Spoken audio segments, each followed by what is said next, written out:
TNS ప్రగతిశీల నారీ సంఘం నుంచి మాట్లాడుతున్నానండి. నా పేరు శశికళారెడ్డి. మన ఇప్పుడున్న ప్రభుత్వం ఆ దిశ ఈ దిశ అని అంటున్నారే కానీ ఎటువంటి దిశ ఏది పనిచేయట్లేదు. ఎందువల్ల మాట్లాడుతున్నానంటే మన ఆడవాళ్ళ మీద చిన్న పిల్లల నుంచి పెద్దవాళ్ళ దాకా ఎంతమంది అత్యాచారం చేస్తున్నారంటే భయంకరంగా చేస్తున్నారు. నిన్నగాక మన ట్రైన్లో కూడా జరిగింది. మన పోలీసులు కానీ మన అధికారులు కానీ ఏం చేస్తున్నారు? నిద్రపోతున్నారా?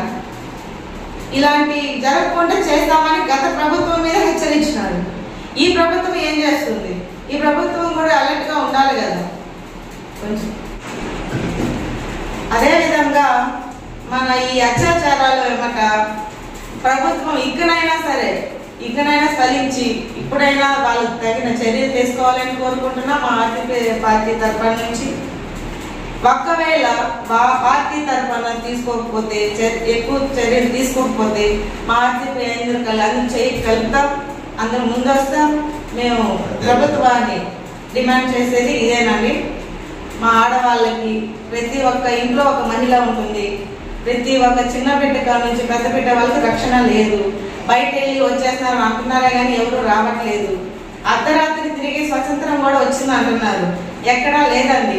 ఒకవేళ బయట వెళ్ళినా సరే యాసిడ్ పోయడము, కిరోసిన్ పోయడము, మనిషిని తీసుకెళ్లి చంపేయడము, అట్లా ఏదేదో చేస్తున్నారు. ఇవన్నీ జరగకుండా చూడాలంటే మన ప్రభుత్వం అలర్ట్గా ఉండాలి.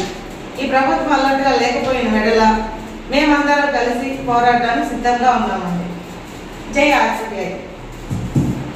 కదిరిలో జరిగే రాష్ట్ర మహాసభలను విజయవంతం చేద్దాం. కదిరిలో జరిగే రాష్ట్ర మహాసభలను విజయవంతం చేద్దాం. కదిరిలో జరిగే రాష్ట్ర మహాసభలను విజయవంతం చేద్దాం. వర్ధిల్లాలి భారత విప్లవ కమ్యూనిస్ట్ పార్టీ. వర్ధిల్లాలి భారత విప్లవ కమ్యూనిస్ట్ పార్టీ. వర్ధిల్లాలి భారత విప్లవ కమ్యూనిస్ట్ పార్టీ.